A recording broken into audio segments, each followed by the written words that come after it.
የለባትም። በጣም እኮ ሃርድ ነው። በቃ በህይወት ላይ ስህተት ማለት ይሄ ስህተት ነው። ከዚህ ሌላ ስህተት አለ በህይወት የለም። ሞት ነው አለቀ። ለምሳሌ ባልሽ ከዚህ ውጭ ሌላ ምን አይነት ስህተት ሊሰራ ይችላል? ምንም አይነት ይቅርታን ትርጉም ቢያውቁት ሲጀመር ባልፈረዱ ነበር። ቢወዱት ደግሞ እንደዚህ ይቅርታ አትበላት ብለው ባይሉት ነበር። ምክንያቱም ይቅርታ ማድረግ እኮ ይቅርታ እንደመጠየቅ ቀላል አይደለም። ሲጀመር ይቅርታ የሚለው የራሱን ደስታ ለማግኘት ነው። እነሱ ቢወዱት የእሱን ደስታ ነበር የሚጠብቁት የሚፈልጉት መሆን ያለበት ማለት ነው። ግን እነሱ ሱስ ውስጥ ናቸው። በቃ በሱ ፎቶ ተጠምደዋል። ብዙ ተብሏል። ትናንትም ዩዘርም ብለውታል። መድገም አልፈልግም። እና እነዚህ ሰዎች ባልታወቁት ነገር ተጽዕኖ ውስጥ አሉ። ገብቶሻል? እንዳትፈርጂባቸውም እዚህ ጋር ያላወቁት ተጽዕኖ ውስጥ ገብተዋል፣ ወድቀዋል። ግን ማሰብ ያለባቸው ልጁን ከወደዱት፣ ልጁን ካከበሩት፣ ልጁን ካደነቁት የልጁን ደስታ ነው መፈለግ ያለበት። የልጁ ደስታ ደግሞ በሃይሚ ውስጥ ነው። ሃይሚን ማግኘት ነው የራሱ ማድረግ ነው አይደለ? እሱን ሰፖርት ማድረግ ነው እንጂ እዚህ ጋር የሚገባቸው ለምን ይቅርታ አልክ፣ ለምን እንደዚህ አልክ፣ የይቅርታን ትርጉምም አያውቁትም። እንደ ሴት ራሳቸውን እዚህ ጋር ሰፖርት ማድረግ ቢገባቸው እቺ ልጅ ተጎድታለች ብለው እሷን ሰፖርት ማድረግ እሱን መምከር መደገፍ ነበረባቸው።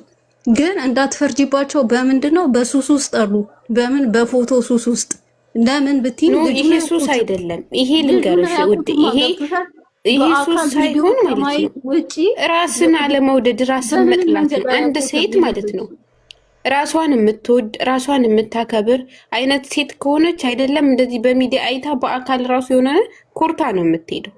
ሴት ልጅ ተፈላጊ ነች። የራሷን የምታረክስ ሴት ነች። ለማታውቀው ወንድ እንደዚህ የምትሆን ሴት አይደሉም። እነዚህ ሴት ብላችሁ አትሰቡት። መውደድና ማድነቅ ይለያያል። ባይዘው ማፍቀርና ማድነቅ ነው። እኔ አሁን የሆነው እንዳይቼ ዋው ቆንጆ ነው ማሻአላ ብዬው ልሄድ እችላለሁ እንጂ ቴክስት ሲያደርግልኝ ራሱ እወቁ። መጀመሪያ የሴትነታችሁን አታርክሱ። ሴት ሁኑ። እንትን እኮ ነው ፊታችሁ ቁማችሁ ራሱ እኮ ማናገር አትችሉም። እሱን በጣም ነው የሚንቃችሁ እንደዚህ ስታደርጉ። የሆነ ሲያስቀብጥላችሁ ምናምን ታትበሉ። እዩት ፊታችሁ። ለእኔ ምን አይነት ወንድ ነው የሚገባኝ? እኔ ምንድን ነኝ በሉ እስኪ። ሰው የያዘው አይመራችሁ። ስማርት ስለሆነች ነው እሷ። ወይ ትጂ ያውሪ የወንድ ልጅ ቆንጆ እንደሌለው ነገሪያቸው። ወንድ ልጅ አይ ነው ወንድ ልጅ ማይንድ ሲኖረው ነው እንጂ ቆንጆ ሆነ ሆኖ ነው ያዩ አያምልኩት። ቁንጅና ለሴት ልጅ ናት ውበቷ የሚገለጽ። ሲጀመር መውደድና ማድነቅ ይለያያል። ከወደዳችሁት የወደደውን ውደዱለት። አሁን እኔ ደስ ትለኛለች፣ እሱም እንደዛው። የእሷ ከሆነ እንትን ነው ሲሳሳት እንደዚህ አታድርግ፣ እሷም ስትል እንደዚህ አታድርግ፣ እንደ ሀሳብ ነው እንጂ የኔን ህይወት አይደለም የእሷን ህይወት የማንንም መወሰን አንችልም። መወሰን የሚችሉት እነሱ ናቸው። አንተ እንደዚህ አርግ፣ እሱ ደደብ ነው እንዴ በእናንተ አስተሳሰብ የሚሄዱ? ያውም ከእናንተ አይነት የወረደ ሰው እንደዚህ አይነት አስተሳሰብ ሊቀበል አይችልም። ሰው ቆንጆ ሀሳብ የሚገነባ ሀሳብ ሲሆን ነው ከእናንተ ሊቀበል የሚችል። ይህ ይቅርታ ጠየካት ለምን? ነገ እናንተ ማናችሁ ጥፋት ስለሆነ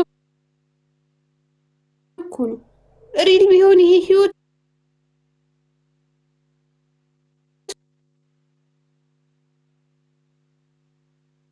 ከዚህ በላይ ገሏት ወይም ገላው የመሄድ ነው ትልቁ ሊሆን የሚችለው እንጂ በጣም ትልቅ ስህተት ከተባለ ይሄ ነው። ይቅርታ የማይደረግለት በቃ እንደኔ እንደ ማንኛውም ሰው ይሄ ነው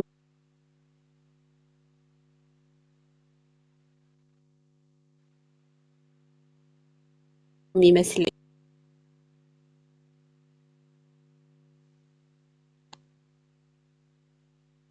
ልጅ ከእንስሳ የተለየ ነው ልናስብ ነው። እሰው ዝም ብላችሁ እንደ እንስሳት እንትን አትበሉ፣ አትነዱ።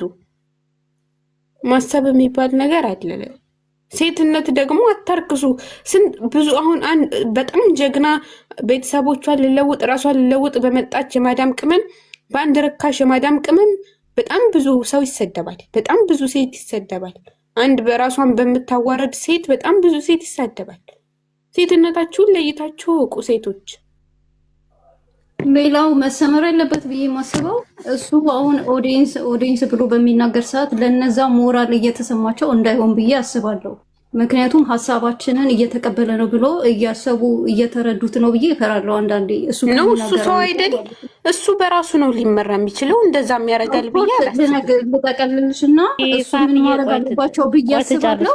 ቪዲዮዋቸውን እንደ ማንኛውም ዩቲዩበር ግዴታ አስተያየት ይፈልጋሉ፣ መቀበልም ይወዳሉ ብዬ አስባለሁ። ይላሉ፣ ይናገራሉ፣ አስተያየት ስጡን ይላሉ። ግን ያንን አስተያየት ደግሞ እነሱ መቀበል አለባቸው ብዬ ሳስብ ፖዚቲቭ እና ኔጌቲቭን ለይተው ማሰብ አለባቸው። እነሱም ቢሆኑ እዛ ጋር ያ ኦዲየንስ በጣም ይወደኛልና የሱን አስተያየት መቀበል አለብኝ ብሎ የመውሰድ ግዴታ የለበትም። እዛ ጋር የሚጠቅመውን የሚኖረውን ህይወት መምረጥ አለበት። ስራውንና ህይወቱን ላይፉን መለያየት አለበት። ይሄ ልጅ ምንድነው ከዚች ልጅ አንድ ልንማር የቻልኩት እኔ አሁን ህይወቷንና እዚህ ጋር የሚያሳዩትን ላይፋቸው ለይታ ነው የምትኖረው እያለችልችው ማለት ነው። ምክንያቱም እንደ አስተያየት ጥሩ የሆነውን እንደ አስተያየት ልትቀበይ ትችላለሽ፣ ግን ሙሉ ለሙሉ ራስሽ ላይ ሪፍሌክት አታደርጊው ያንን አስተያየት። የሚኖሩት እነሱ ናቸው፣ ህይወታቸውን ያሉት የሚኖሩት እነሱ ናቸው። እኛ በእነሱ ህይወት የምንማረውን እንማራለን፣ የምንዝናናበት እንዝናናበታለን እንጂ እኛም የመወሰን መብትም የለንም ሲጀመር። ያ ሰው እዛ ጋር እንደዚህ ያርግ ሲሉት መስሏቸው ወይ ኦዲየንስ ሲሉ የመወሰን ስልጣን ሁሉ ያላቸው ይመስላቸዋል። አንዳንዱ የዚህን ያልጫና እስከማድረግ ድረስ ማለት ነው። ግን ያ አይደለም። እነሱም መለየት አለባቸው አስተያየቱና ላይፋቸውን ሁሉም ነገር ኤኒቲንግ እና መለየት አለበት።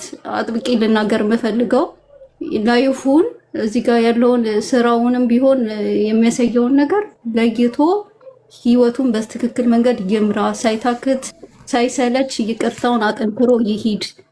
ግልጽ ማድረግበት ያለበትን ነገር ደግሞ ግልጽ እያደረገ ያሳያተች ልጅ ከማንም በላይ ይቅርታ የምታውቅና የምትቀበል ልጅ ነች። ይቅርታንም እያሳየች የኖረች ልጅ ነች። ለእሷ አንዴ ሁለቴ አይደለም 10 ጊዜ ይቅርታ ቢጠይቅ ሲያንሳት ነው። ምክንያቱም እስከዛሬ ሴት ነኝ ብላ ራሷን እንትን ሳትል ነው ዝቅ እያለች ሰው ሁሉ እስከሚሰድዋት ዝቅ ማለቷን ሰው ሁሉ እስከሚቃወማት ድረስ ዝቅ እያለች ነው ይቅርታ ስትል ይኖረችው። ስለዚህ አይ ዶንት ኬር ብሎ ማሰብ አለበት። እዚህ ጋር ዝቅ ማለቱን በክብር አያይዘው በማንነቱ እንደዚህ ተበድዬ ወይም እንደዚህ አርጋኝ ተሰድወኝ ብሎ አያይዘው። በቃ ዋናው ፖይንቱ እሱ ጋር ጥፋት አለ፣ ጥፋት አለ ብሎ አስቦ ብቻ ይቅርታውን መፈለግ ማሰብ ማድረግ ነው እንጂ ያለበት በሌላ በምንም ነገር ሳያይዘው ንጹህ ይቅርታውን ለመቀበል በንጹህ ልቦና እሷ ጋር መቅረብ አለበት ብዬ ነው ማለት ነው። እሷ ራሱ ማለት ነው ሁሌ የምጥላቸው ነጥባሉ በነገሮች ላይ ሁሌ የሆነ ነገር ሲያደርግ ምናምን ይመስለኛል እሱ አልተረዳም እንጂ የምጥላቸው ነጥቦች አሉ። ብዙ ጊዜ እሱ ለከሌ ደስታ ከሌ ደስ እንዲለው ምናምን በጣም ትልቁ ደካማ ጎን እሱ ነው። ህይወት ሰው ደስተኛ እንዲሆን ተብሎ አይኖርም። እርግጥ የሆነ ነገር ሊያዝናኑ ምናምን ይሄ ስራ ነው የከፈቱት፣ ሊያዝናኑ ደስ እንዲለው ሊሰሩ ይችላሉ። ግን ከህይወት ጋር የሚገናኝ ከሪል ጋር የማይገናኝ ከሆነ ለተመልካች ደስ እንዲል መስራት ግዴታ አለባቸው። ለምን እነሱን እስከሆነ የሚከተሉት። ግን እዚህ ህይወት ላይ እኔና አንቺ የምንቀጥለው ከሌ ደስ እንዲለው ነው፣ ከሌ ደስ እንደሚለው ኑ ሊሆን አይችልም። ይህ ህይወት ነው። ህይወት ላይ ከሌ ደስ እንዲለው እኔና አንቺ እንቀጥል የሚባል ነገር የለም። እናትና አባት ራሱ እንደዚህ ብሎ ቀልድ የለም አይደለም። ይሄ ኖርማል ሰው ህይወት እንደዛ የሚባል የሱ ትልቁ ደካማ ጎን እሱ ነው። የሆነ ነገር ሲያደርግ ከሌ ደስ እንዲለው፣ የሆነ ነገር ሲሆን ከሌ ደስ እንዲለው፣ ይሄን ነገር ቢያስተካክል አሪፍ ነው ብለዋለች እሷ። ህይወት እናትና አባት ራሱ መወሰን አይችልም። ልክባብሽ፣ ይቅርታ እሺ ገቢ እናቴ።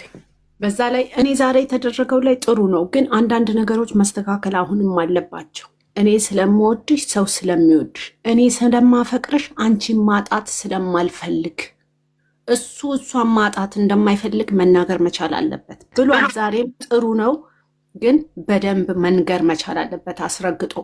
ሌላው ደግሞ እንዲያርጊ ይቅርታ ስለተጠየቅሽ ለሚሉት ነገር ኖ፣ እሷ ናት የምትወስነው። እኔ አንቺ ሌላው አይደለም የሚወስንላት። ይሄ ህይወት ነው። የእውነት ህይወት ከሆነ ህይወት ቀልድ አይደለችም። የሴት ህይወት ቀልድ አይደለችም። ነገ ገብታ የምትቆስልበት መሆን የለበት። መስተካከል ያለበት መስተካከል አለበት።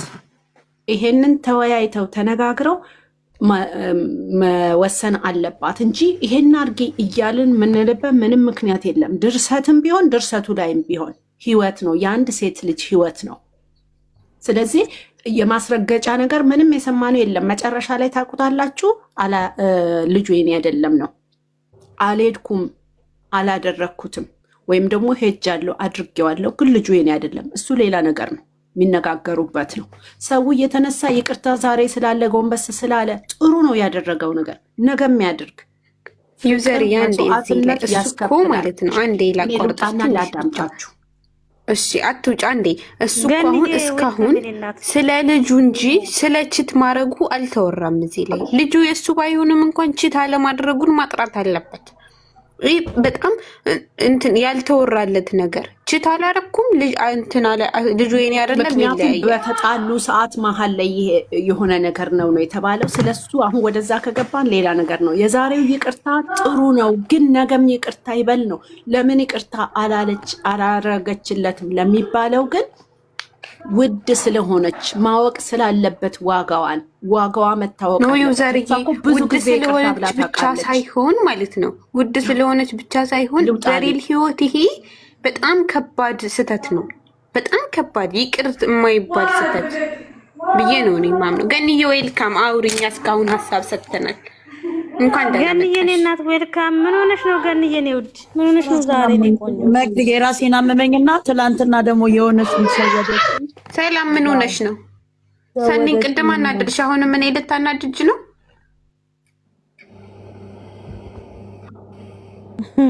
ታያት በቃ ስሚ ገንዬ ምን ሆነሽ ነው? እኔ ውድ ምን ሆነሽ ነው? ማታ የሆነች ሊሸወደችኝና ዛሬ ደግሞ እሷን እያዳመጥኩ ነበር። ገንዬ ስሚ ዝም በይ ገንዬ። እኔ እኮ ወዳውኑ በውስጥ ጽፌልሽ ነበር። ሚሴጄን አላየሽም እኮ ሚሴጄን ውዴ፣ ጽፌልሽ ነበር እኮ ሸወደችኝና እኔ አይ ወሬ እዛ ላይ ማውራት ስላልፈለኩኝ ለምን እህቴ እንኳንም አላወራሽም እንኳንም አላወራሽም እና ለምን እንደመጣችም አልገባኝም። ዝም ብዬ እዛው ላይ አስቀራኋትኝ። ግን ቱጣ ዘፈኑን ሰምታ ብዬ ማለት ነው። ግን መቅዲ የሸወደችኝና ዛሬ በጣም እናንተን ትቼ ስሰማቸው ነበረ። ግን እኔም የመጨረሻ ሰራውላቸውኝ። ደስ የሚለው ነገር ሳልገባ መጣሽ። እንደው ደስታ ንገሪና የሉም። አሁን ቶሎ ተቀብሎኝ የሚሆን አላውቅም። እስቲ ሙች በይኝ ገንዬ። አሁን እስካሁን የሉም እንግዲህ በጣም ጥሩ ላይለሽ ወደችኝ። ትላንትና እንደዛ ስታዳምጥ ቆይታ ዛሬ ሙልጭ አርጋ ሲጀመር ስሚ ገንዬ ሲጀመር ማለት ነው። ግን እንዴት አነባለናቸው? ቆይ አዳምጪኝ። ምን አይነት ነው አንቺ ካፋቸው የሚወጣው ነገር? እንዴት አይነት ስድ ናቸው አንቺ! እነዚህ መረን እነዚህማ ይበክላሉ፣ ሀገር ይበክላሉ ቢገቡ ራሱ ኢትዮጵያ። እግዚአብሔርን ደግሞ ትላንትና አንቺ ለምን እንደዛ ቆይ እንነጋገራለን፣ አሁን እዚህ ቦታው አይደለም አለችኝ። ዛሬ ሙልጭ አድርጋ ስሰማቸው እነሱን ስሰማ ነው ቁጭ ብዬ እኔም ዛሬ